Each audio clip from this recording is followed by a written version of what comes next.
Tell me now, who got the energy? It's a party when you in my vicinity. It's a party anytime that we coming out. Anytime we showing up, we bout to shut it down.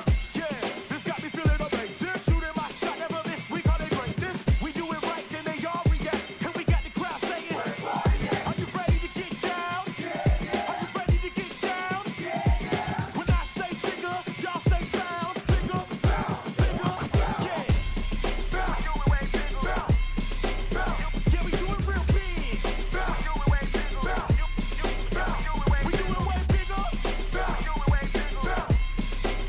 Yeah, we do it real big.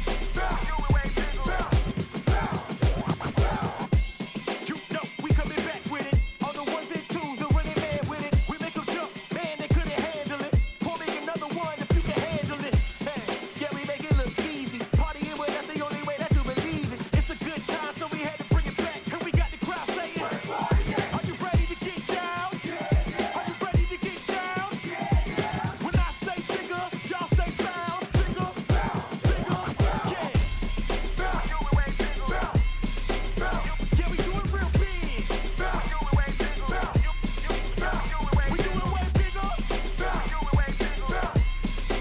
Yeah, we do it real big.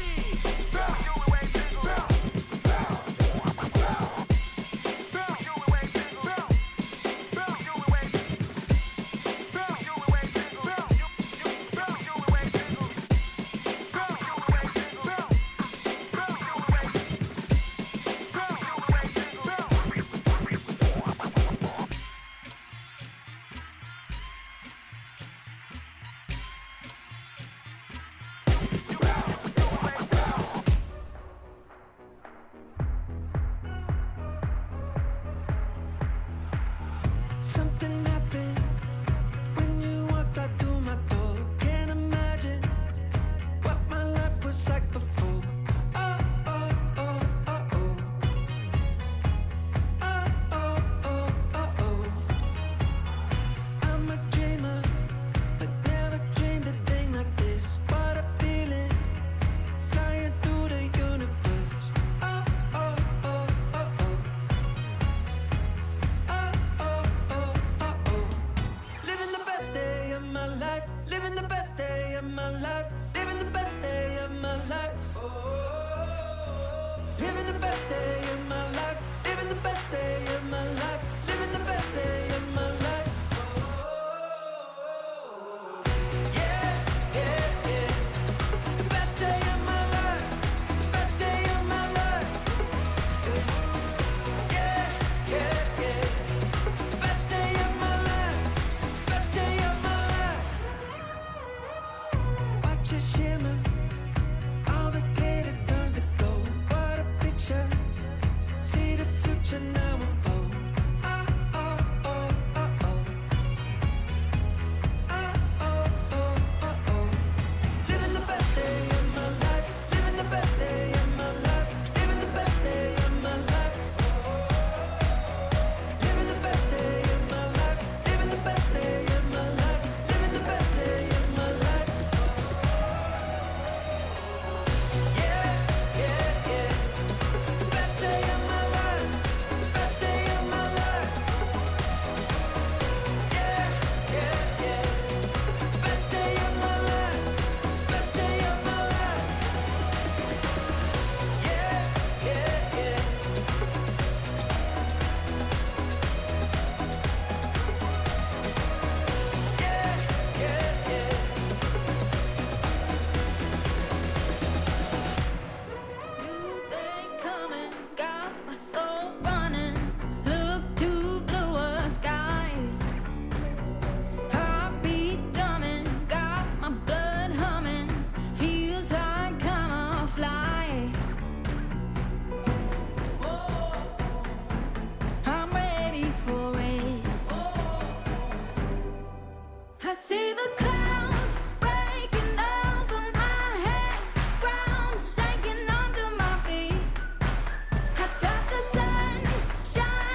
dance.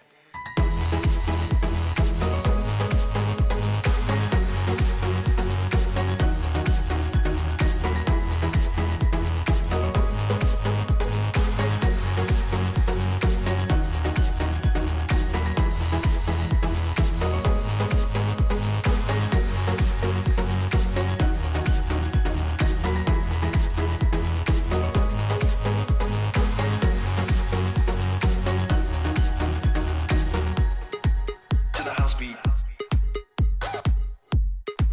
To the house beat.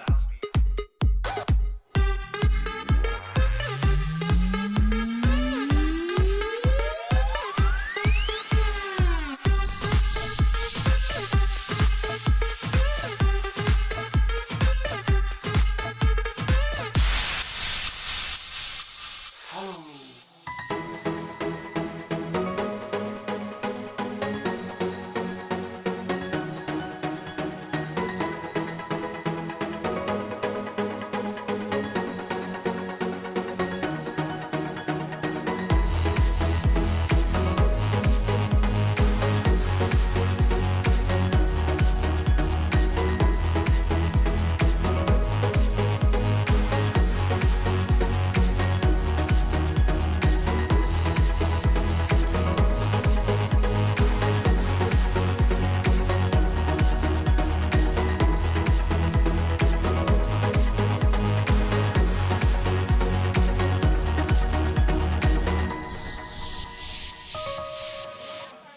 All right, my friends, it's 12 o'clock and we are live in front of a studio audience. This is kind of fun. They are here. They are here. They made it. You might need that, Jen. Lots of good stuff in store today. Hey, I just heard and I overheard a few conversations. I can't believe some of us are still using Stratus. Leslie, I'm not pointing any fingers. And does anyone agree that perhaps our market is shifting? Yes, no? Absolutely, yeah. Come this way a little bit, Jen, into the camera. There we go, there we go. Absolutely. So we kind of token today's conversation around where have the buyers gone? Are we feeling that? Yeah, yeah. Whether you have listings or you don't have listings, where have the buyers gone? So we're going to talk about a few things that we can do to generate buyer conversations, which leads us to buyer leads. And so I feel like I'm wearing the right shirt, right? Real estate.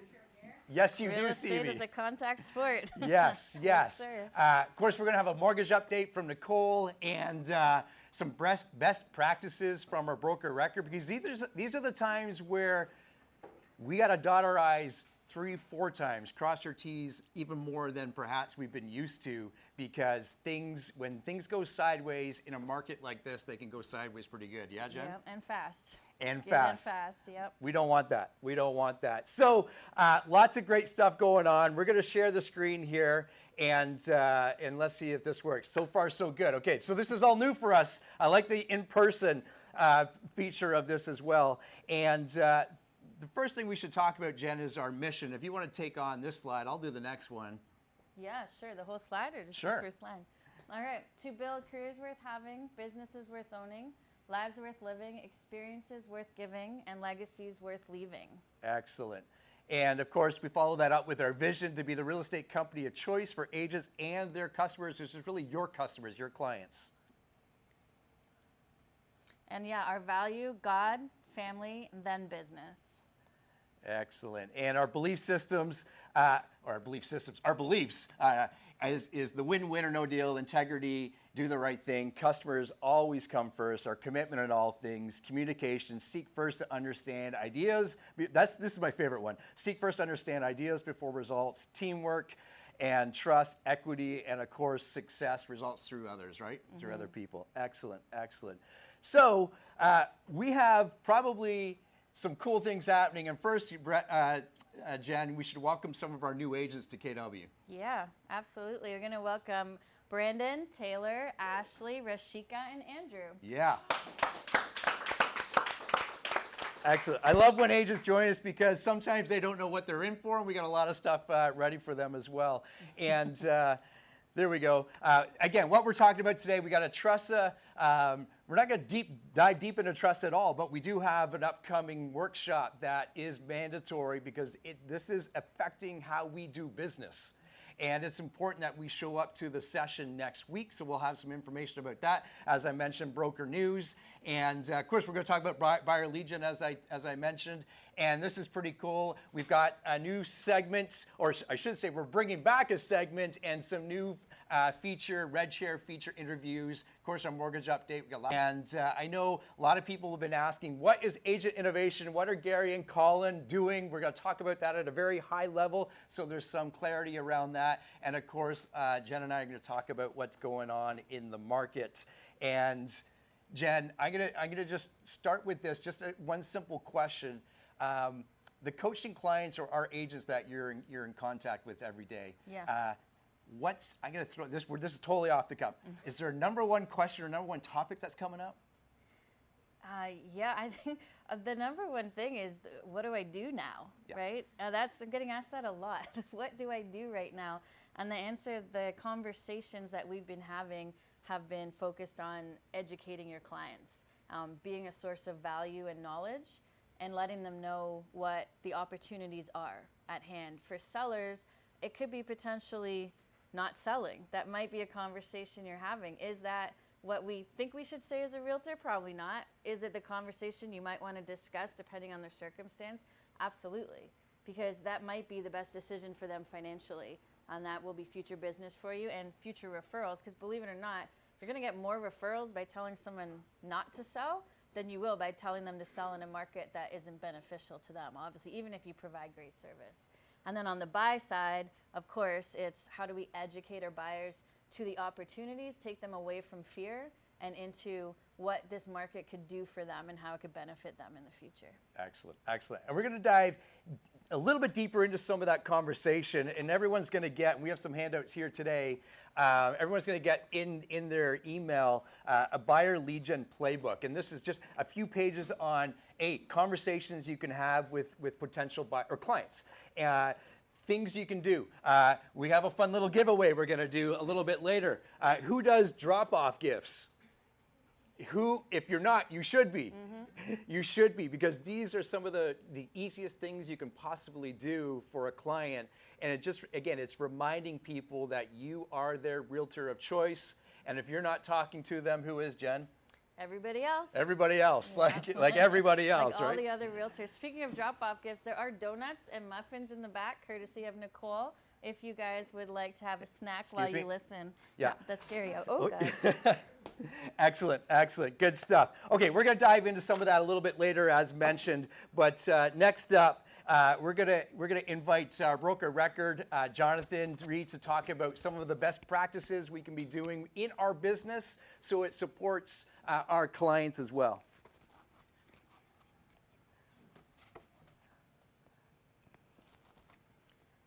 Okay, am I on? You are on. Good afternoon, KWRC. Thanks for having me. Thank you, Gary. Thank you, Jen. Briefly, what Gary was mentioning, I just want to add something about buyer clients in today's market. First-time buyers, recent graduates, recent newlyweds, or people who are getting engaged, new immigrants. Despite the market, they all need to buy.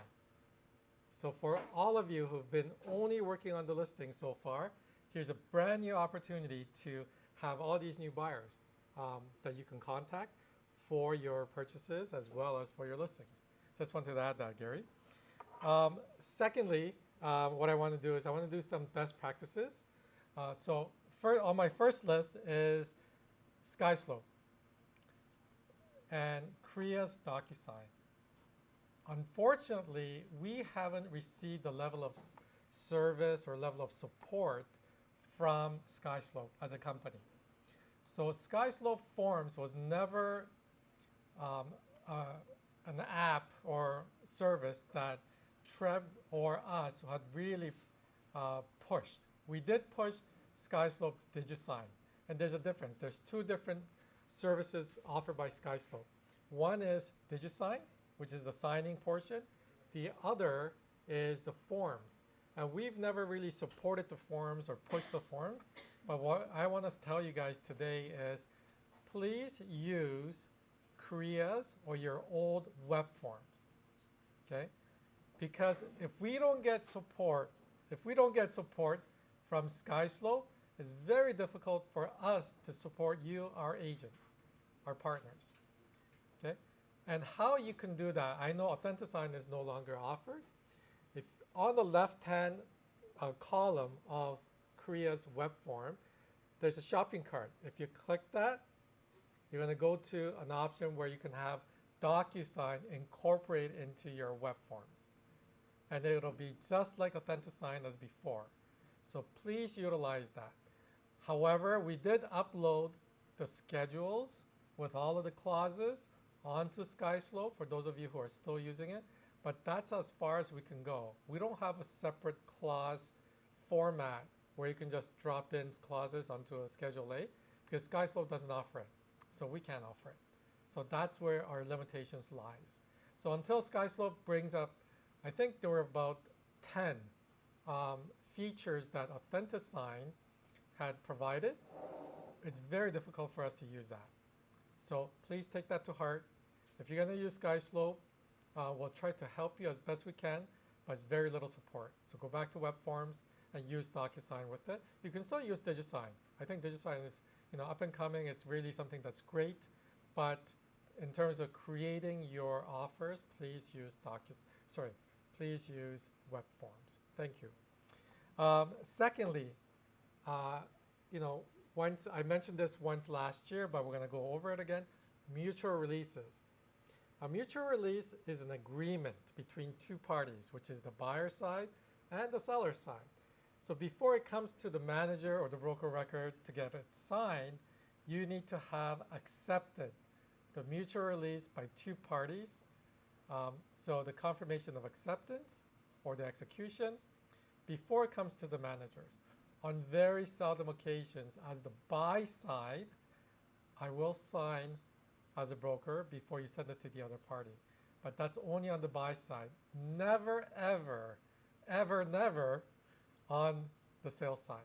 Because we're holding the deposit and I can't ask Heather, our deal admin, to release funds if it's not agreed upon or signed by the other cooperating broker.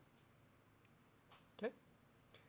Our new command, we haven't really changed it on our system. However, your Schedule Bs, along with your agreement to purchase and sale, can be together when you're submitting it.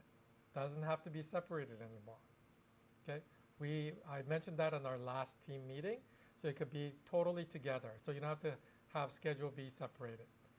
Also, your FINTRAC forms, your individual identification information, along with your PEP and HIO, doesn't need to be separated. Okay? They can come in together under the FINTRAC. Your receipt of funds need to be separated, unfortunately. But again, the III individual identification form on FINTRAC, your PEP and HIO, they can come together. So we can save you, a couple more seconds, a couple more steps in order to upload your forms to command. Okay. Lastly, we have the TRESA 2020 seminar held by a trainer from the Ontario Real Estate Association, invited by KWRC on October 25th. Oh, there it is. Thank you, Gary. October 25th, 1 p.m. at 47 Millard Avenue in Newmarket. The location is Crosslands Church. That's where the old TREB used to do their seminars at, or their education. So most of you, or some of you, will know it. And we're utilizing that location. Keep that address handy because we may utilize that address for multiple different types of events that KWRC will be doing. We started to develop a very good relationship with them, and I think that will hold up to, close to 400 people. So it's an auditorium style, it's a movie theater, so it'll be just an amazing a venue for all of us to get together. And try to come in person, please. And I do say that it's mandatory because if this is your business, you're an independent contractor, you're working within the real estate industry. And for us, this is law, and this is actually an act, right? It's law for all of us. If you don't know it, if you don't know you're going 120 on a 100 zone, you'll get ticketed. Same thing. If you don't know your Tressa 2020 and you're still operating under the old REBA 2002, it's not just a ticket, guys. I've seen people jailed for it. Okay. Oh, yeah, it's October 25th, not May. Okay. Well, it's still 1 p.m., but October 25th, that'll be a Wednesday. So I want to thank all of you for showing up today. I want to thank all of you for those of you who are in the part of the audience, and I'm going to hand it back to Gary. Excellent, thank you. Yes, Stevie, correct. May in my world reads as October. Yeah, for some reason. Excellent, excellent. Good stuff, good stuff. Thank you, Jonathan. Also, I want to take this quick moment. I know we've been talking about it almost every team meeting, but when we have opportunities to provide our clients and our sellers and our buyers with additional services like a custom home builder, all of us from one time or another have had at least one conversation with a buyer or a seller that wants to build something. Yet sometimes we don't know how to carry on that conversation or where to steer them to. And as many of you know, we've partnered with Nelson Homes just over a year ago to provide a partnership where they can provide that custom home really anywhere here in Ontario. And in fact, they work right across Canada. But when you do so, there's a way for you to get compensated as well. So we like things like that, right? Excellent, excellent. Buyer lead gen. Jen? That's your cue. Okay, let's talk about a few things here. A show of hands in the room, and if you're watching online with us, I don't have the comments up here, but put it in the comments if you're there. Talk to us a little bit, or raise your hand if you have clients, buyers right now that are perhaps a little confused. Sellers that are confused. Yeah, for sure. That happens. I know some of us have been in this industry for an awful long time. Jen, has there ever been any other time where clients have been confused? Not like this. Not like this. Not like this. Yeah, this is unprecedented, I would say. It seems to be changing. We were talking about this earlier. 1 minute, we're in a decent market. We think September is going to be good. We have a little excitement. And then inflation gets announced and September dies. In October, now there's another announcement potentially next week. What's going to happen there? Inflation's now down. Like, what is going on? What is going on? Let me ask you a question. What is going on? Do we know the answer to that? No, it's actually, as Jen said, unprecedented. And even when I think back to 2017 as an example, we had a hot market, somewhat similar to what we've just experienced, albeit different circumstances. But I remember, almost to the day where the market just kind of stopped, right? For those that have been around, even since 2017, not that long ago, we remember that, yes? Yeah, I see some shaking heads. And I want you to think back on some of the conversations you had back then. Do you recall? Yes? No? Probably a little uncertainty, yet here's the one thing that I know, and one thing I want you to take away from this conversation. So far, we are 100% moving forward, right? Yes, there's been roadblocks. Yes, there's been things that have come up, but we are still surviving, right? And okay, Gare, that's great. That's the glass is half full always, Gare, but what do we do with it now? So as mentioned earlier, we've got some things in here. We're going to talk about this after the meeting as well, but Jen, you mentioned the inflation rate announcement. We have an interest rate announcement next week, which Nicole's going to touch on from a mortgage perspective, what to watch out for. But when inflation numbers are down, mortgage rate numbers might go up, might stay, might do nothing. We talked about this a little bit earlier. What happens? What do we do? What do we say to our clients?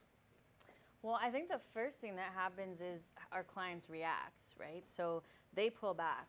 You're going to have a lot of clients kind of go, I don't want to do anything right now. I just want to wait this out. I want to see how it plays out. Maybe the spring market will be better. We're starting to hear that a lot, right? And so the conversation with your clients, and I alluded to it a little bit earlier as well, it has to be education. It has to be helping them understand what exactly they need to know and what is unique to them. So generally in a seller's market, like, you know, the last few years up until recently, we could sit down with a seller and go, okay, we're going to list your house on a Tuesday. We're going to have offers on Wednesday. We're going to probably get 8 to 10 offers. We'll probably sell somewhere in this window. If we get lucky, we'll get over this number. And that's the process that's going to happen. We'll be in and out in 2 weeks and we're moving on. We can't have that conversation anymore. That's not a reality. So the conversation now needs to be strategic. What is your personal situation? What do your finances look like? Where are you going? And when do you need to be there? How do we help strategize as a team and move you forward? Like that, yeah? I like it. Move you forward through your goals. Because this market is not a one-size-fits-all market, and it means different things for every single person who's experiencing it. So you need to start to sit down and build those systems into your business so you know how to have those conversations. Get your team in place so you can bring in the right people or send them to the right people to make sure that they're getting the best advice. And then you need to make sure that they understand what's coming next. What are the expectations? Are you going to sell in 2 weeks? Probably not. Might you have no showings this week? Possible, right? They need to understand that this is where we are now, and they need to leave behind what was happening 6 months ago and a year ago. And on the buyer side, you need to have the same conversation, but reverse it. What are the opportunities you can have right now? Where do you want to be in a year? If you need to be in a new school pocket, what does that look like? What's that timeline? What is your budget? What are you willing to spend? What are the things you can compromise on? Same conversations we've always had, but with a strategy. Because when you have this strategy and they understand that they don't have to rush into a buy, right? I remember when Dylan and I bought our last house, not the one we're in now, I was in the house for 5 minutes. Literally, I walked through it because I had a meeting with you, actually. I walked through it, I'm like, yep, it's good, and I left. And then 2 days later, we were competing with 4 other people on that house, right? It was absolutely crazy. I would never advise someone to buy a house like that. I did it, but I wouldn't advise someone to do it. We don't have to do that now with buyers. So there's huge opportunity for them to make more educated, more financially sound, safer decisions. And if you can teach them that and have those conversations with them, you might not get as many deals as quickly, but you're going to build a really solid pipeline of business, and you're going to have a consistent business and pick up market share even in a down market. Yeah, and we've all heard it in the past from Gary Keller and others. The market share that you take in a market shift, providing you do the things that every realtor should be doing, you will never lose that market share, Yeah. right? And what do 99% of people crave right now if they're just thinking about selling or buying? What do they crave? Knowledge. Yes, Michelle. That's exactly it. Knowledge. And as a realtor, the last couple of years, I'm going to say it out here, we could get by without knowing a lot of the knowledge, right? Now's the time where you got to, put on the big rubber boots and everything else, and you don't have to stand on stage or do whatever on your soapbox and prove how smart you are. You just need to guide people through the conversations. And a lot of the conversations is as Jen said, getting to know their wants and their needs. And yes, you still have to have some clarity around what's going on in the market, how to analyze the markets in a sense, and also, I think more importantly, how to listen. Because while people still want someone to tell them what to do, you can't gain that trust without listening, right? And it's really important. So from the buyer lead gen perspective, Jen, give us some tangible ways that perhaps we can, not that we ever need an excuse to call our clients, but what are some excuses that we can use to call clients? Well, we actually have one happening right now. The event on Sunday, our Harvest Halloween event that we're doing. The purpose behind that, from the brokerage perspective, was to give our agents a reason to call their database. So you guys didn't have to worry about it, stress about it, cover the budget, but you could call and go, hey, we're having this great event. I'd love to see you. Because In a market like this, face-to-face becomes so much more important than it ever was. When you have crazy heated markets, it was easier to convert because everyone was urgent. Now people want to trust you, they want to like you, they want to have relationship with you. The only way you can cultivate that is by getting in front of them. So yeah, when there's an event that you can invite them to, whether it's your own, you're doing a seminar, you're doing a webinar, or you're doing your own events, whatever that looks like. I know Volpe Alcorn did a golf tournament in September, right? Like that's a great example of it. They got in contact with their clients. If you really want to level up on it, go and deliver invitations, knock on the door. Right? You can merge two great tactics. The other one is do drop-bys. Pop in and say, hey, how's it going? A script I used to always love is, I was just in the neighborhood showing houses. I just finished up. I wanted to pop in and say, hey, on my way home, how are you? For two reasons. One, I was reminding them that I was a realtor. And two, I actually genuinely wanted to see them and say hello. And it was always a great interaction, most of the time just at the door. Because they'd say, do you want to come in? Sometimes I'd say, sure. I'd love that glass of wine. And sometimes I would say, I got to get home or I got to get back to the office, but why don't we set up a time to grab lunch or grab coffee or something like that to cultivate and nurture my relationships. Face-to-face is going to be the most effective way. So doing seminars, calling them around events, knocking at the door, popping in and saying hello, all great tools to reach out and call. And if they're not there, leave a note and then call them and go, hey, sorry I missed you, just wanted to check in. Okay? Yeah, I'm sure some people are wondering, great, what's a drop-by? What's a drop-by gift? What does it look like? And in the sheet or the pamphlet you're going to get sent later today, there's like, think simple, like a little coffee gift bag, Yeah. Tim's bag, toys for the kids. And obviously you're in communication and you're in contact with them, so you know the age of the kids. Do they care that they get a Tim's card, or would they rather like a Best Buy gift card? Right. And we're talking small. We're not talking hundreds of dollars. We're talking like the budget should be $20, $30, and have a box of them in the back of your car, and you are always in the neighborhood. Yeah, right? always in the neighborhood. Another thing you can do is have birthday cards in your car, and when you're if you know it's someone's birthday, go drop a card off at their house. Or if you know it's their kid's birthday, drop a card in a balloon or something like that. You don't have to have a big budget to have really effective systems.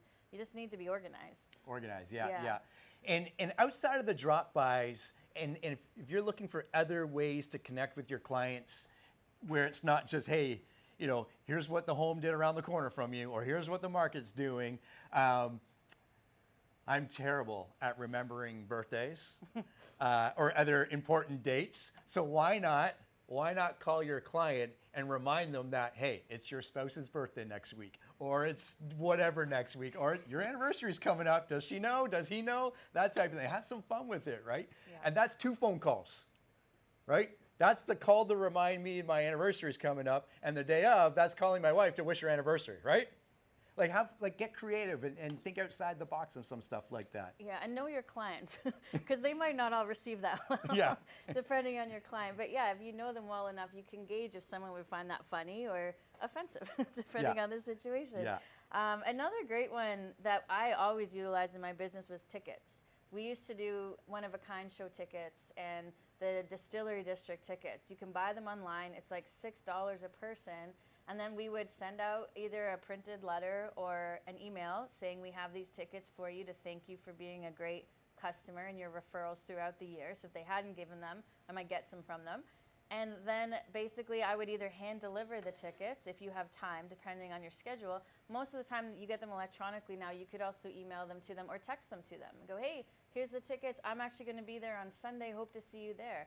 But that's really effective, and clients loved that because they could take their kids to it, they could take their parents to it. There was always a family event that brought that out, and it got to the point with that sort of stuff that my clients would message me and go, hey, are you doing those tickets?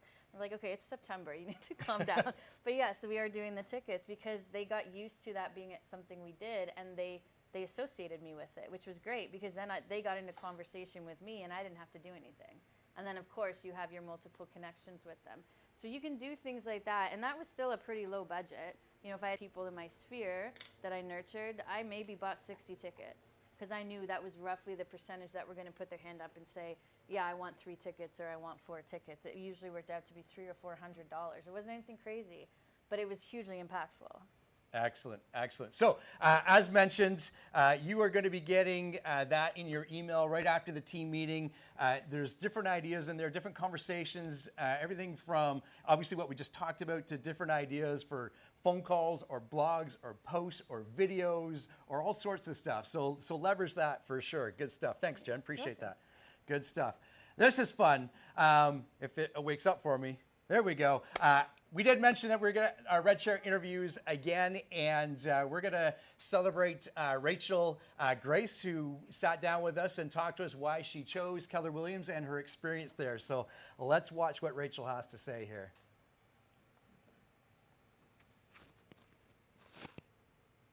Future, I'm excited about where our business can go and how much we've already grown in the time that we've been here and how much we're going to continue growing. It is very exciting.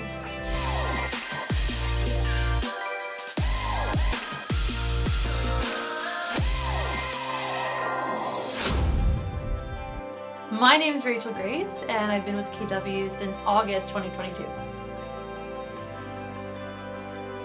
What attracted me to KWRC is, so I had experience working in the corporate world before, and I know how important it is to have a great team around you, to be able to come to the office and feel that collaborative spirit and be able to engage with people and have fun.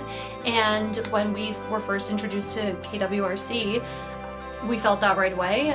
You know, the camaraderie, the energy in the office is always, it's just great. So we feed off that and we love it.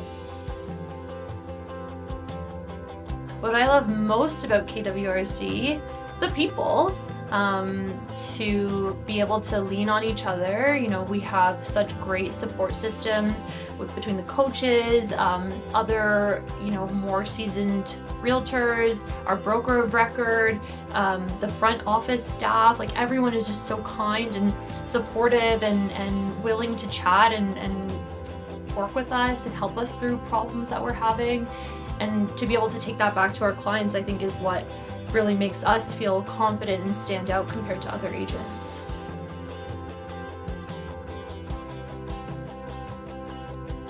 What KWRC gave us was a roadmap to follow for our first year in real estate. As brand new agents coming into this industry, you know, it's so easy to get overwhelmed by all the possibilities and questions and questioning yourself.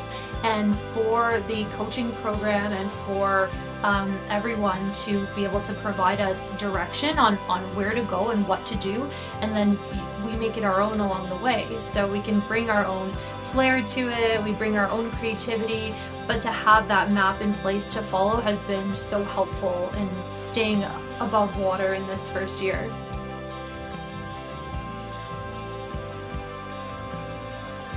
My mindset has gone from nervous to excited. I'm excited about our future. I'm excited about where our business can go and how much we've already grown in the time that we've been here and how much we're going to continue growing. It is very exciting.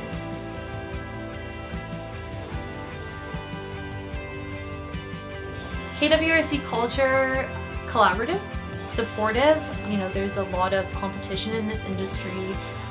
A lot of agents seeing each other as threats, or, you know, as people who could potentially take business away from their business or somehow, you know, hinder their opportunities. Here it's not the case at all. Everyone is so supportive. You can go and ask questions to other agents. You can ask questions to all the different brokers, and everyone gives you, you know, a wholehearted, honest answer and opinion, and it's without bias and without a layer of trying to prevent you from getting ahead yourself.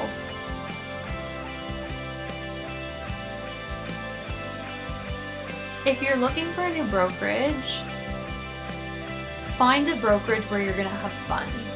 Find a brokerage that's going to be fun and where you're going to be able to come into the office and your energy is going to get lifted, because that's my experience here. You know, if I'm having a rough day, I've been out door knocking in the morning, for example, and it hasn't really gone so well. When I come into the office and you're greeted with smiles and you're greeted with warm energy and warm welcomes, it definitely picks you up, and it reminds you of how great this business can be, and how important it is to have people in your corner that support you directly or indirectly.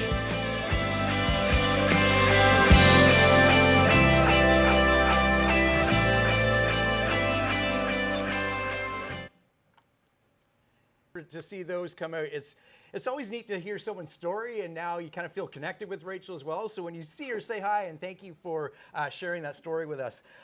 Excellent, excellent. So I'm going to invite Nicole, the partner. So we're excited to have her, and we're going to let her talk to us about what's going on in this crazy mortgage world.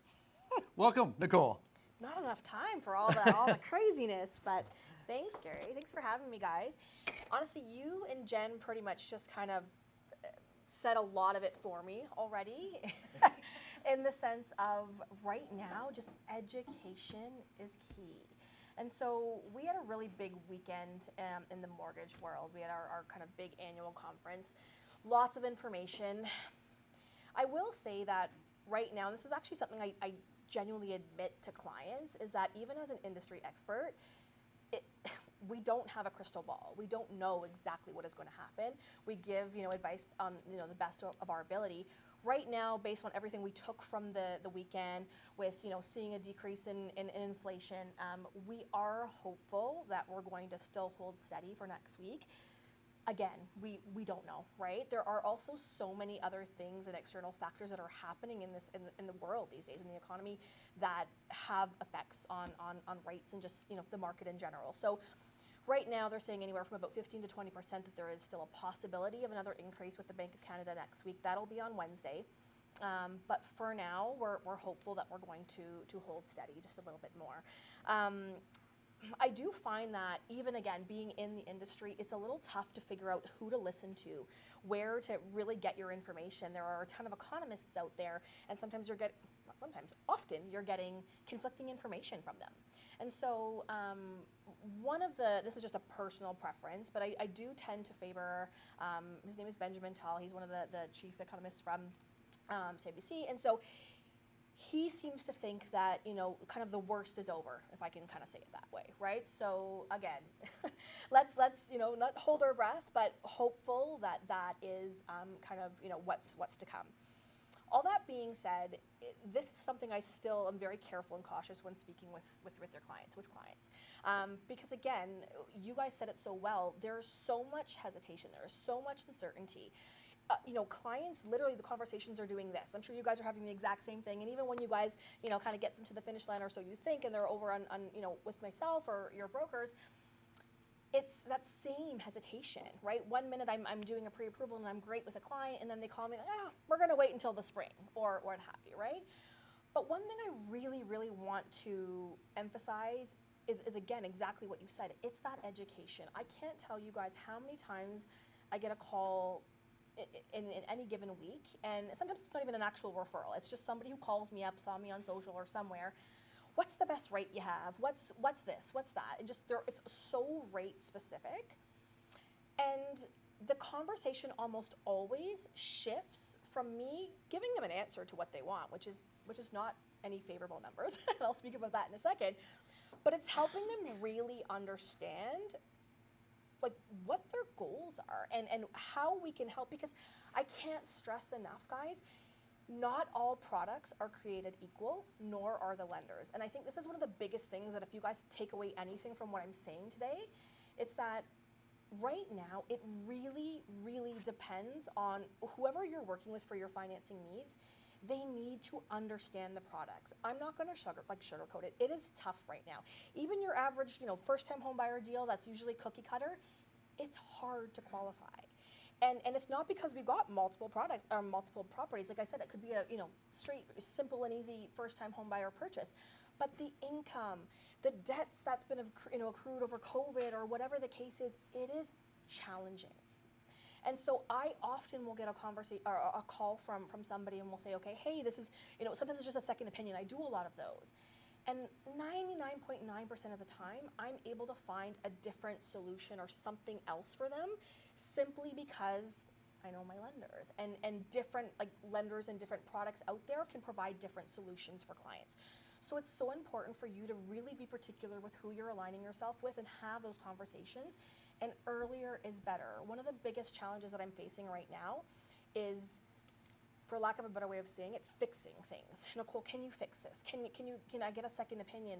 And the hardest part for me is that when I know I can, but it's been, and maybe it was just a client that was went to the bank or just spoke to somebody else prior to them coming to you, and somebody, whoever they were working with, was trying to find a solution for them, and because they didn't necessarily understand the products and all the new products that are available right now, it's like they're throwing gum at a wall and hoping it'll stick.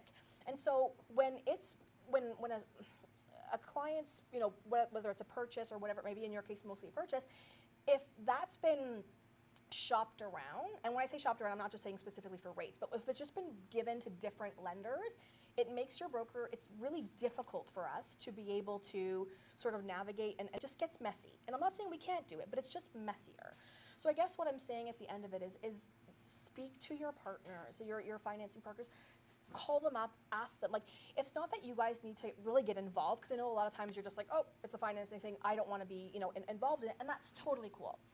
But from the information that you do have, because most of the time you guys have some sort of insight, especially if it's a second opinion that you're asking for, the earlier we have the information, the better, right? And I always will say, even with just regular, like, first-time homebuyer clients, I will say, like, speak to as many people as you want, but just don't act on something until you figure out what you'd like to do or who you want to align yourself with. So by all means, like, people want to talk to and get second and third opinions, and that's totally fine. But that's the biggest thing right now, is that it's very, very challenging. And another thing that we're seeing a lot of right now, and I was never been a big fan of it, but is private financing. So because things are getting so difficult right now as well, and that is where it's extremely important for you guys to be very mindful again of who you're aligning yourself with, because I'm sure we all know private lenders are not regulated for the most part, right? It's completely, you can literally go across the street and have your neighbor who's got a ton of money and say, hey, you know what, Jen, sure, I'll throw a lien on your house and lend you some money. So we have to be very, very careful of that. And I know you guys were speaking a lot about, sales and things like that, and that's not typically something we deal a lot with, just because, on the financing side, it's usually the other way.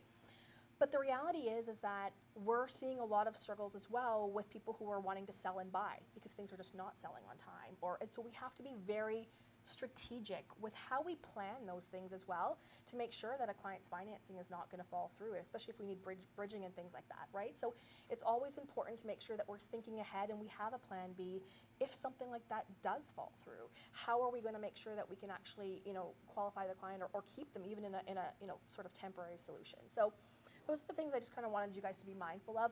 With respect to rates themselves, we have not really seen any relief at all. In all honesty, I don't expect that we're going to see that anytime soon. Some of the, the economists and some of the information out there is saying we're hoping to receive some relief in the latter part of 2024. Again, it's that could change next month when there's another announcement, right? So who knows? But the biggest thing right now is that clients and most people are just wanting to do short terms. Everybody has kind of shifted, that's the big word of everything right now, right? Shifted from this the standard sort of mortgage term was a 5-year term, whether that was variable or fixed.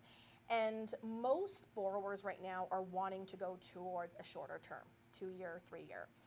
Just because of the uncertainty in the market. The biggest thing to understand as well for you guys is that lenders are wanting borrowers to go back to that sort of standard 5-year term.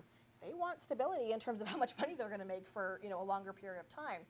But the reason why that's important is because given this whole shift, whereas shorter terms were typically lower in rate, the rates were lower, we're not seeing that right now. So those 2-year and 3-year rates are actually a lot higher than the 5-year term. So a 2-year term right now, most of them are over 7%. So it's funny because, for the longest time, I'm sure you guys have heard this, everybody was like, no variables, I don't want to touch variables. Variable rates are crazy, the rates are through the roof. You've got variable rates right now with some lenders sitting at 6.3, 6.4. So if you're choosing a shorter term because you understand or you feel that rates are going to come down in the next year or two, why are we writing that off? right? So it completely depends, and it is very, very individual. So there is no right or wrong answer. But the reason why I'm saying that is just to bring that back on the table, because clients have just completely written it off.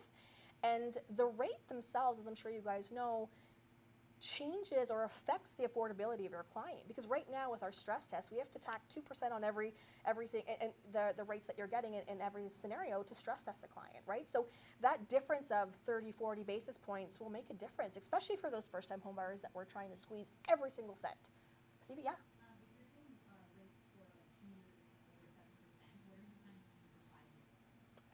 It will all depend. A lot of them are still just slightly above 6%. I do have rates sitting at about 5.5, 5.69. The thing to note, though, is that your more favorable lenders, for the most part, are going to be with those monoline lenders, so those non-big banks, those lenders that are just strictly mortgages, no other fun stuff. And a lot of times what they do is they will give you more favorable rates for a lower loan to value. And all that basically means is a larger down payment. So, and if it's insured as well. Seems kind of, counterproductive, but basically if there's less than 20% and the lenders have the backing of insurers, they feel more secure, so they're gonna give you a lower rate, right? So, but that sort of 65%, like a 35% down payment and those insured rates are where you're gonna find something around still 5.5% right now. But again, mostly everything is still high fives and slightly over 6. So you're ranging on average, let's just not, talk about the insured because it's not really happening too much these days. So I'd say, high fives to sort of mid sixes is where that 3 to 5 year rate is going to, that range is going to be. And again, if my personal preference, if you're looking at those 1 or 2 year terms, I personally would go with a variable rate, especially because there are those static variable products that the payment itself feels like a fixed rate, and we're not expecting the same kind of roller coaster that we've seen over the last year. That's very atypical. So that is something I think clients should still be taking into consideration. Again, it just all depends on the individual needs. But that's pretty much it, sums it up for me. We do have a next 2 weeks, I think it's the 26th, there's another seminar that I'm doing. We've had some questions based on like VTBs, things like that. So guys, my ask for you is that if you do have any questions, if you want to know anything and you'd like me to speak on it, shoot me a message, let Jen, anybody know, and I'm happy to chat on it. But thanks for having me. Excellent. Thank you, Nicole. I'm going to actually share a little personal story about my mortgage. Let me do this. There we go. So Stevie just asked what are the 1 year fix and 5 year fix and what's the difference and so forth. And we had 2 of our investment properties in the last month come up for renewal. So what's Gary gonna do with these things? Now these are really unique because they are both 5-unit buildings, and Nicole has already gotten to the realization is there's not many lenders that lend on 5-unit buildings. So pretty much I had to sign a renewal letter. Okay, what am I gonna do?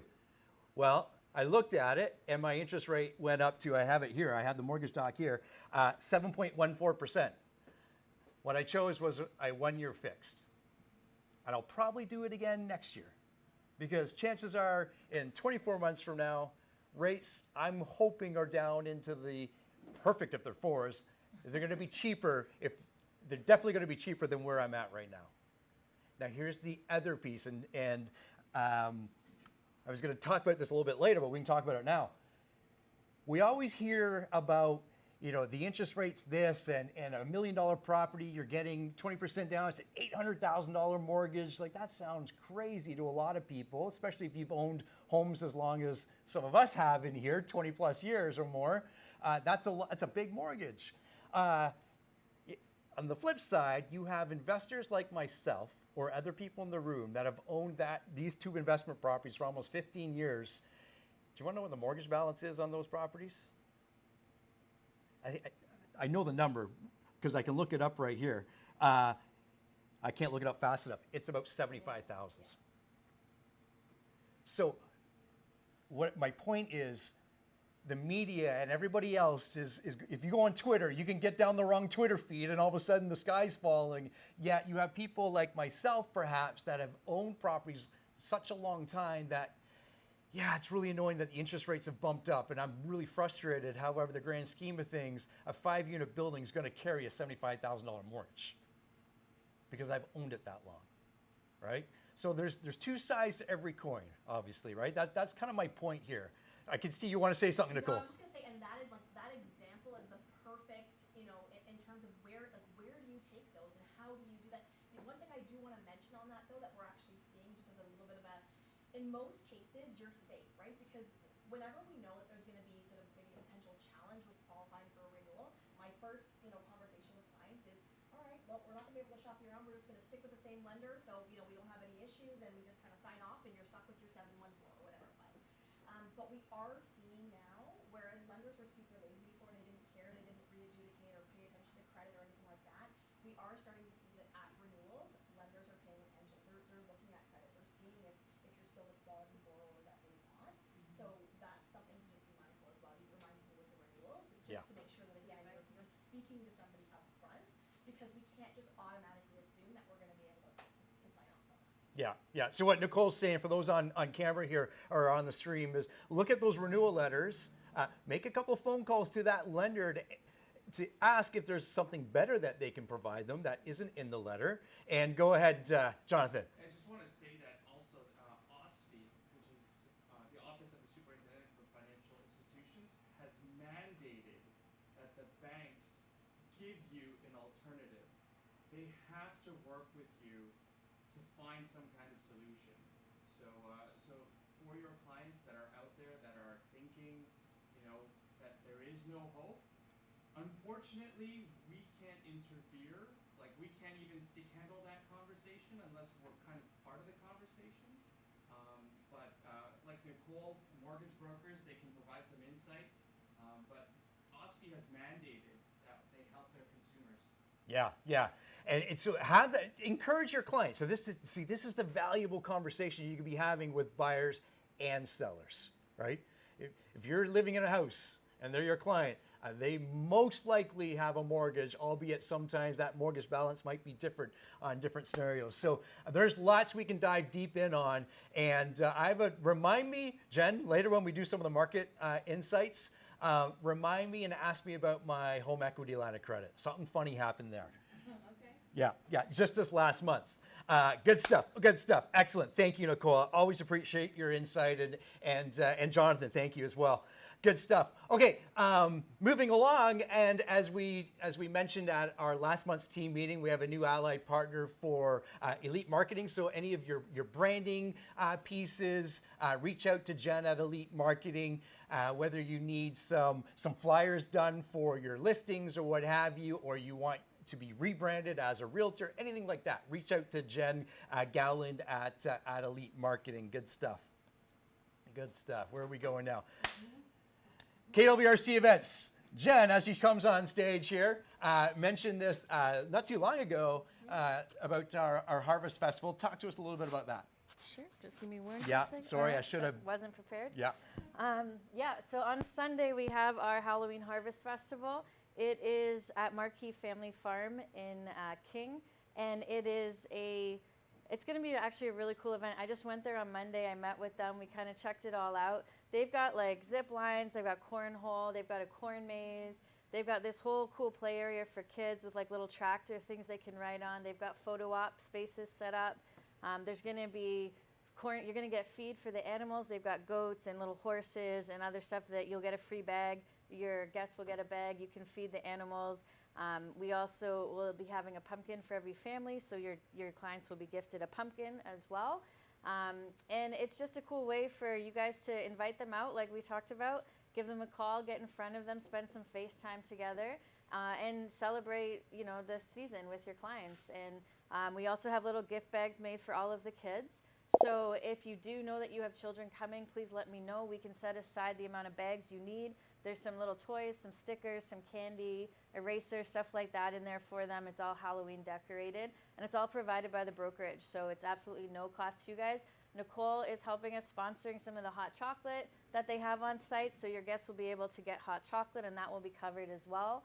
And yeah, we're going to be there from 9 a.m. until noon is the window of time that we have, so you can still send out the registration link if you haven't done it yet. You've still got some time to do that now. And we will see you there. And if you guys can't make it, myself, Stephanie, we'll be there as representatives of the brokerage to greet your clients and give them their pumpkin and hand out the gift bags and everything like that. So just let me know if you have people coming that haven't registered, because we do need to get them an electronic ticket so that they can get access. So that will be on Sunday already. Crazy. Yeah, and then our final event of the year, aside from our December potluck that we normally do, is our Christmas Gala. We do have a date locked in, guys. Sorry about that. It will be Friday, November 24th. It's the very last Friday in November. It's going to be at the Royal Venetian. It's going to be cocktail style. We're planning to have some live music. We're going to have hopefully the upper level outdoor patio area set up so that we can socialize, have hors d'oeuvres, have some drinks, have a nice dinner, and just hang out and spend some time together. Don't quote me on this, but I believe it's 7 to 11, I think, or 11:30. And of course, we'll have a live band that's going to be playing some music so that we can hopefully get some dancing going and just have a good time kicking off the holiday season. Appreciate that, Jen. That's excellent. So it's a great way, the Halloween harvest. A lot of us don't have the budget or the things like that to do a big event, yet leverage what the brokerage is doing, because this is a great way to interact with your clients and invite them out.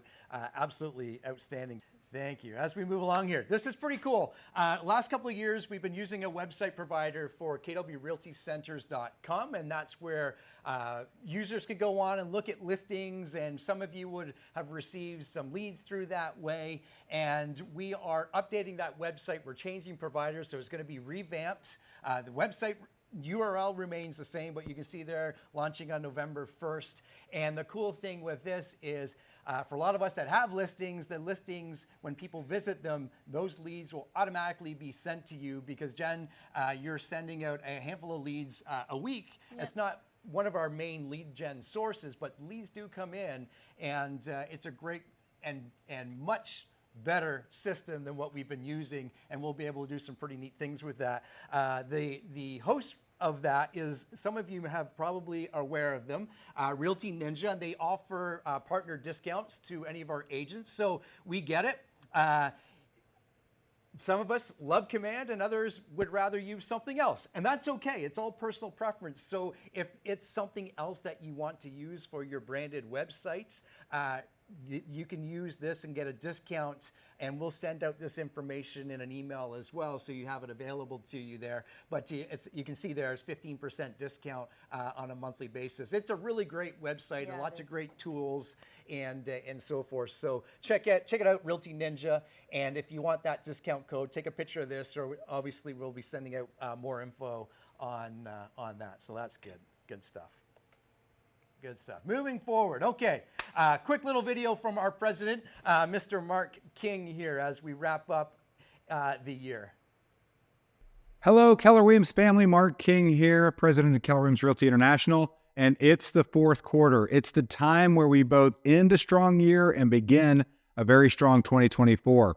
And what we know is, while the macroeconomic environment may not be super supportive to housing at the moment, if you do the right things, you will have your best year in 2024. So in that vein, we have several different events that you can attend this fall from Bold. We have a record number of Bolds getting started and rocking through your market area. We have the Fall Masterminds. Please attend. And we have a luxury symposium. So another quick reminder, we have all revamped agent sites for you. Let's get ready for an amazing 2024. Business planning starts right now.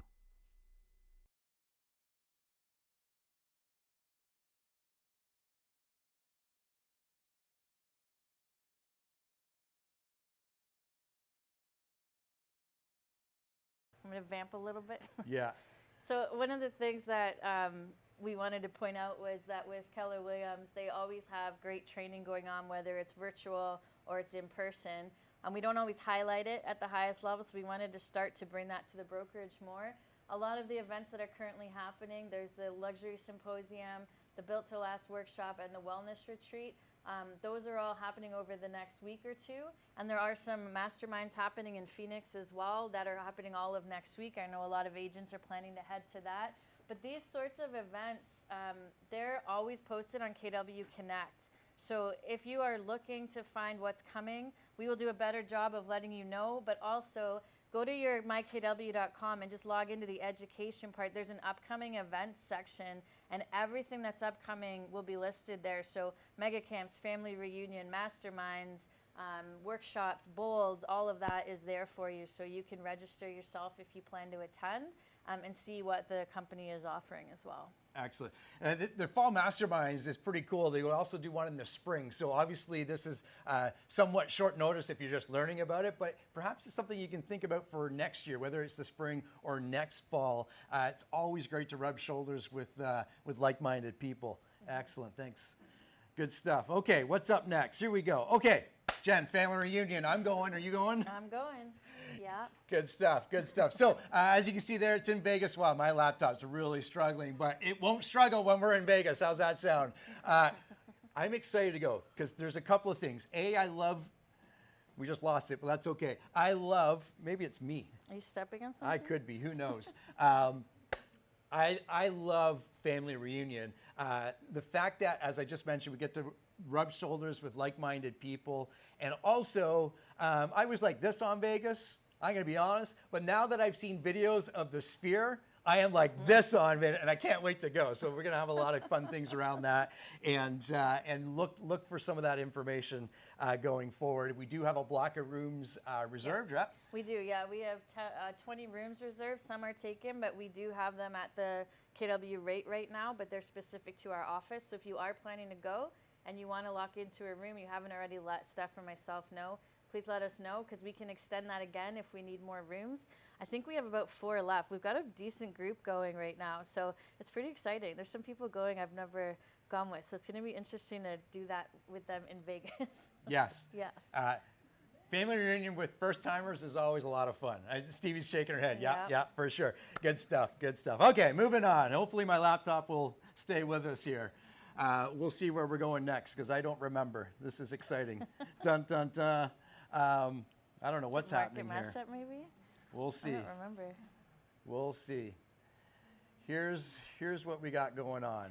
While Gary's figuring this out, does anyone have any questions about anything we've covered so far about training or Vegas or the event on Sunday or just the market in general? Anything for mortgages? Anything you guys want to throw out there? No? Okay. All right, cool. Good stuff. Well, we See, figured we it got out. Look at caught that. up somewhat here. Okay, there as it flips off. Well, that's okay. Now my laptop's going to go all nutty. Power sale properties is a thing. And I don't even know if I can get back there. We'll see. But here's what I know. The number of power sale listings has doubled in a lot of cases. Now, here's the essence of it. We've gone from maybe 100 to 200 total listings on Toronto Real Estate Board. So again, there's that news cycle giving us perhaps not quite all the information that we should be relaying to our clients. But here's what I can tell you. One of our top agents, Stuart Coleman, who a lot of us know, he has a great relationship with one of the lenders and has listed and continues to list a number of power sale properties. So we all have clients that get excited about purchasing or the possibility of purchasing a power sale. I've done it many times personally. I've transacted on it for other clients, and it can be a very rewarding purchase and investment. However, there's a lot of things that buyer agents need to know. Like if your purchase and sale agreement is like this, you can pretty much rip it up. And these are things that Stuart is going to walk us through on Friday and how to prepare our clients for it. That is at 1 o'clock on Friday afternoon. I believe there is, yes. Should be, yeah. There should be a Zoom link. If you need a Zoom link for any training, guys, that is not in person only, just email the front desk. Sarah will have that, and she can send it out to you right away. Yep. Yeah. So that's this Friday. I'm gonna share with you how to search for power sale properties on Realm, and kind of walk you through what my experience is as a buyer, personal buyer, as well as an agent. Of course, Stuart's going to offer his insight on what lenders want to see on the offer. So look out for that on Friday. Good stuff. Okay, we're hoping this is going to work. We're hoping. Let's go like this. Yeah. Okay. AI, what is it? Perhaps some of you have been seeing Colin and I post some videos about it. I apologize in advance or behind the times. Our social media rep has me doing stupid dances. I can't stand them, but they're out there and they're on there. Well, here's what I know is the insight and the information that's coming out is something that's going to support you and your business should you choose to use it. And where we should probably start, if this circles around for me here, hopefully it does, is yeah, the backstory. Good. This is slowly working for me. The backstory of why we have started AI. Where did it come from? Where did the business idea come from? It actually came from Gary Keller about almost 4 years ago now, and he walked us through the ideal brokerage and what realtors crave. And way back in the 60s and 70s and even into the 80s, there was a broker's model out there called the dependent model, where brokers provided everything for the agents, right? Everything from leads to paperwork. And at that time, it was really, as realtors, we could provide some insight, and we almost just opened doors for our buyers and our sellers then. Then we kind of moved along and we became independent. So we can probably think of some independent brokerages right now. These are brokerages that provide you basically a place where you can transact. Not so much from the support side, not so much from a broker level support even, and you do everything on your own, from your own marketing to your own paperwork to just about, there's no training involved, and we can all think of brokerages that are perhaps like that. And then in the middle, and this is where KWRC would be, is the interdependent. Obviously we've got great broker record and the office of the broker record team. We've got great coaching on staff here, like Jen and her team, and KWRC and other brokerages like it offer kind of what's in the middle. And Gary Keller came out a couple years ago and said there are a number of agents that are looking for something a little bit more, but they don't want to go as far as the dependent model. And he explained to us all the leadership at KW at the time is the new model that's really running rampant in the States right now that agents are really craving is something called the Teamridge, or in this case, coined Agent Innovation. And that's something just kind of like in the middle from interdependent and maybe a little bit of the dependent model, where that model offers even more services. And I'm going to talk to you what about some of those more services are like. A lot of those services that we're offering, again, we're going to keep it at a very high level right now, is leads. Who loves leads? Yes, I do. Only 2 people in here? Okay. I love leads. I don't care how they come to me, but I love leads, and I want to transact on those leads. But we sometimes don't have the skill set or the tools or the finances to generate those leads. Would you agree? Yeah. So that's where AI was going to come into action there. Next, we have database management. I have a very large database.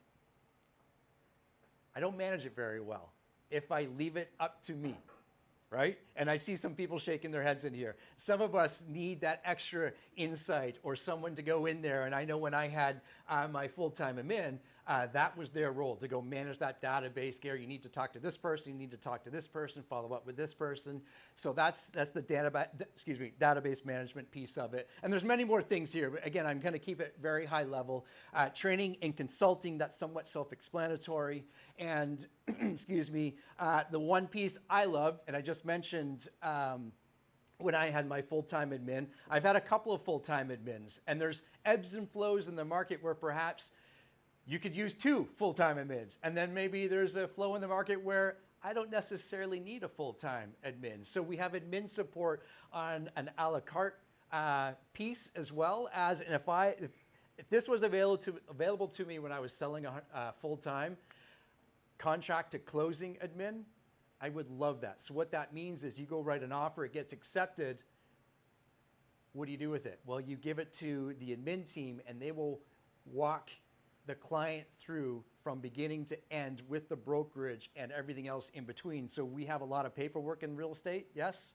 The admin would take care of that, as well as some of the little things like I would always forget to ask my client for a review, a Google review, or some of those little things, and it's all about the client experience. So we have that as well. Again, we're keeping this very high level, just so our agents, you guys know what and have some insight into what AI is and how it can benefit you. And I know it will, for some, it's going to benefit them quite a bit. And others, no, I got this is something I'm going to do on my own, and that's quite all right. But we know that agents are seeking some of this support. So if you wanted to learn more, or if you wanted to talk to me, I'm happy to do so. But we're having a webinar, Agent Innovation and Me. You can see there on October 26th. It's scheduled for an hour. It'll probably be 30 minutes, just again to get into the weeds a little bit of some of the other things that we're doing. But we did want to make that, make KWRC aware of what we're doing. We're also, not only are we here to support individual agents, we can support teams, and as well as, I know this doesn't affect you so much, but we're also providing support to other brokerages and so forth as well from that standpoint. So that's hopefully answered some of the questions, provide some of the insight into what AI is, and there you have it. Again, reach out to me and we can certainly get you some more information. Okay, Jen, I think we're up. Market mashup. Oops. That's fancy. That's I think Dylan made that for us a long time ago. Those are from the KWRC TV days. Oh my gosh, that's right. Okay, so we talked about the market shift and what's going on in here. Let's just do this. There we go. We don't need. Oh yeah, we do need that. We got some slides, don't we? Yeah, we do. We do. Okay, let's stick to the slides. Stick to the format, Gare. We rehearsed this. No, we didn't. That's okay. But we do have it on here if my computer wakes up. We have just discovered, or we talked about, we are in a shifting market. Jen, Yeah. what kind of market are we in? Well, I mean, normally we look at months on inventory to decipher that, right? And if I remember correctly, we're 3.5 months of inventory, at least in new market currently. Yeah, new Yeah. market detached homes. New to market detached, land yeah. on that precisely, yeah. So I would say that we are in a balanced market leaning towards a buyer's market currently. What do you think? Yeah, and would you say the mindset, though, is completely on the buyer's market? Yeah, I think the general mindset is it's a buyer's market. The reality is that we're a bit more balanced than what people are feeling right now. Remind us again, so we have a seller's market, balance, kind of those months of inventory, how that kind of shifts through the pendulum there. Put me on the hot I'm spot going to right put you now, on the aren't hot you? spot. I got you. Okay, I might be wrong on this, No, but you're right. I'm going to try my best. I believe that for the seller's market, it's 0 to 1 months of inventory at a maximum, right? Like if we have less inventory than that, it's more of a seller's so market. what it is in history will tell us 0 to 3 months is a seller's market. Yet we just mentioned that we're just over 3 months in inventory for detached homes in here. But the mindset is way over here. So 0 to 3, kind of that 3 to 6, and 6 and longer is the buyer's the market. buyer's market, But it's, yeah. it's the mindset that I think Yeah. we should land on. Yeah, and I think because we're so used to having so much less inventory or no inventory, it's almost that 3 months of inventory kind of feels like 6 months of inventory, right? Which is a little bit of what is happening right now in the media, obviously using numbers to their advantage. Yeah, for sure. And the market has a funny mind or mindset in they remember what happened yesterday and 30 years ago. There's some shaking heads. Yeah, they remember I bought my home for $120,000 and now it's worth $1 million or whatever it is. But we mentioned it earlier. 2017 was our last really hot market. Middle of that and into 2018, people forget. It was a pretty slow market. That Yeah. fall of 2017, That I was a see hard Allison shaking her head. fall. Yeah. Yeah, that was a faster fall actually than the one we just experienced. You might be right. It went kind of over the edge overnight. The minute they introduced the foreign ban, that was like the market shut down. We went from like 60 to 0. This market, it's been a slower burn. We've been seeing it coming. We've been watching it happen. It has been, it hasn't been grand scheme of time. It's been a short window. But in our real estate world, compared to 2017, it's actually been a little bit more stretched out. Yeah, it's a good point. Yeah. Good point. Okay, moving on. Okay, here's what we're looking at. You know me, I love stats. Sorry, I can't get away from them, but they tell the story. And we've got monthly sold stats here on all of Treb, and the black ray is this year, and this is the number of units sold since April. And you can see what I would point out to sellers or buyers is that has been trending down since, you can see here, since May and June, obviously. And we've had one of the slowest month of sales in September ever. And I shouldn't say this, but I will, because I'm going to make up a quote that I read the other day. But we're tracking, don't laugh at me, we're tracking to have one of the slowest Octobers since 1997 in number of sales. So, see a lot of shaking of the heads and yeah, okay, wow. But this is the reality of it. So, one of our mentors that we've learned a lot from, Marvin Alexander, who founded KWRC, his message to us was always, use this information. But, and I know there's some of us that will remember him saying this in the room here. As realtors, we have a significant influence on others, whether we like it or not. Whether the glass is half full or half empty, people will believe us. And I'm not saying try and paint the rosy color and spring is here and everything like that, but your words have power, right? And use this knowledge to educate. And you said it earlier, and we were kind of joking downstairs when we were talking about this. Maybe now's not the best time to sell your house. Like what brokerage is saying that, let alone individual agents or what have you, right? But on the flip side, Jen, what is a great time to do? It's a great time to buy something, 100%, even with rates the way they are, because as Nicole said, like, we know that over the next year to two, we're going to see that rate change. It has to. It's inevitable, right? This is just a cycle. So yes, maybe you lock in at a higher rate for either a shorter period of time like you're doing, Gare, or you write it out for the 4 or 5 years if that's what you qualify for, but you will get to renegotiate that in a short window of time, and you will own that property for hopefully an extremely long window of time. You're going to make your money in the long run on the long game. It's not about the short game right now. Yeah. If the buyers understand that, this is a great time to buy. And there's also the argument you made. You might have higher rates, but what are you purchasing at, right? What's your purchase price? Are you buying, is it the same as if you bought for $200,000 more, but you had 5% mortgage? Have you done the math on that? Are you doing the math with your clients on that? They might not understand that math kind of washes itself out sometimes. So have those conversations and know how to have those conversations. Yeah, that's important. And the reality of it as well is everyone's got a reason for selling. Yeah. Learn that reason. Ask questions. Listen. So if I asked Jen 6 months ago, Jen, you're thinking of selling, why would that be? Well, Jen would answer, I want to make sure that my children are going to the school that I want them to go to. Yep. Right? Something as simple as that. You know, okay, let's go look at what's opportunities out there. There's a home that just came up for sale on my street. They've lived there for 40 plus years. They're downsizing. They don't need to have this big home here. So life still happens, right? That's the point. And things still come up. Now's not the time to dip your toe into the water or the market. Now's the time to have those deep conversations. And if they're just like, yeah, I think we want an extra bedroom, or we want a finished basement, or we want this, well, maybe springtime is the better option for them from that perspective. And of course, you know, all sellers are buyers, or mostly, or vice versa. Yeah. So you got to walk, you know, you have to have those conversations. Good. Okay, moving on. Where are we going next? Big surprise as we wait for this. Anything else you want to add to that, Jenna, as we look for this to come up? Here we go. Okay. Nope, we're good. Excellent. Appreciate that. Yep. Okay, new market stats, detached homes. We were just talking about this. 139 new listings in September, and we had 39 properties sell. A little discrepancy there from what we've been used to. What we were used to was 139 new listings and about 125 sales, right?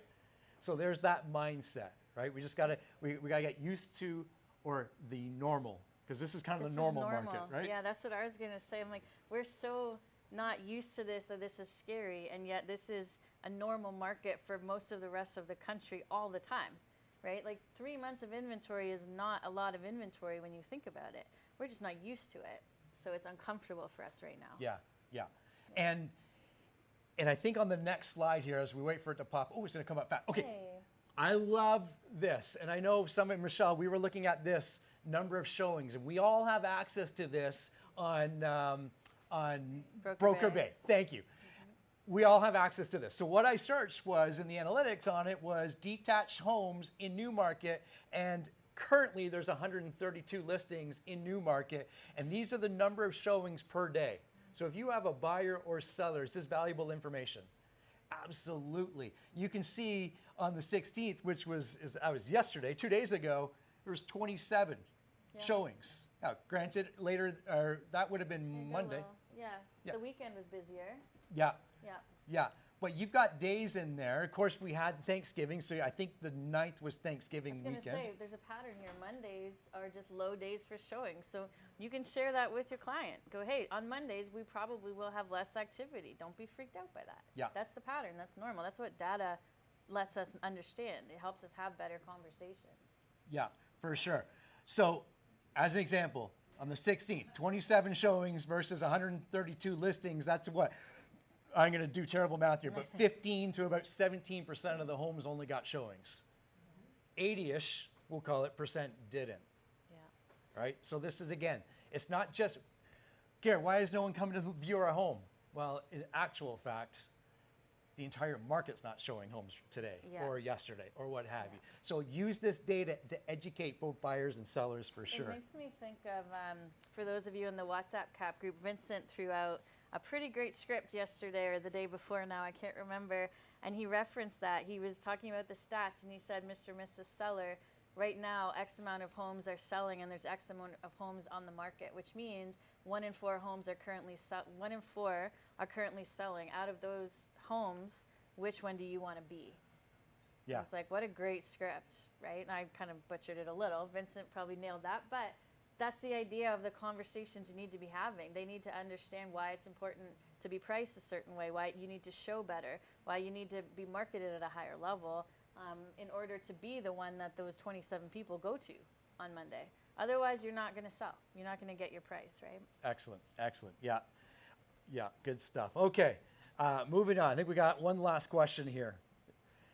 As the market shifts, what message should we be sharing?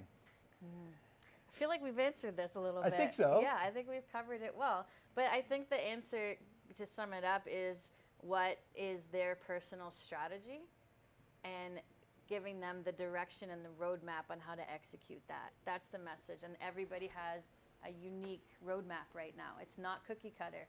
We're not all doing the same thing. Not every buyer or seller is going to have the same experience. And you need to lead with that knowledge and understanding and position yourself. And that's also going to set you apart from your competition. Most realtors aren't going to walk into a room and go, Mr. and Mrs. Seller, what are your goals right now? How do I help you get there? What do you need? Right? That's something that conversation doesn't happen. They're trying to get that listing. And a lot of them are in scarcity right now. So they're really trying to get that listing, which means they're cutting commission and they're, they've got the commission breath conversation. Don't be that person. Go in and sit with them and strategize and build a plan and then show them how to execute it. You'll get more business. You'll take market share if you start having that conversation. I love it. My mind went to, we all have listing presentations, right? Yeah? We should be saying yes, Gary, we do. Mm-hmm. And do we have buyer presentations? I do. You do? I do. Excellent. Yeah. I think that's kind of the hidden gem. We kind of overlook that, right? We might have like the buyer package or what have you, but why not put together a buyer presentation the same way you would with a listing presentation? You want to stand out from the crowd and to attract buyers. And we were in our training last week for listing presentations, and I asked the question, what is our number one goal outside of our, Jonathan's in the room, our broker record, outside of our fiduciary duties, what's our number one goal for our clients? What's our number one job? Education. And building on top of that, what can we provide them? An experience or a service like no other, right? Yep. And this is all part of it, right? All part of it. And they will remember, they won't remember, the 19th showing that you did for them, but they will remember the entire experience. Absolutely. That's a big piece of it, right? Maybe I'll put that on the November training calendar now that we're talking about it. Buyer consultation, here we come. I like it. I like it. Okay, my friends, that kind of wraps us up here. I do believe that takes us to the end. I think it will. It will today. But here's what I want to do. Okay, yeah, let's go to this. Excuse me. We talked a lot today about, connecting with our buyers, connecting with our sellers even, and we said we would do some giveaways, and there's a few things here that's really, really important. A is this book.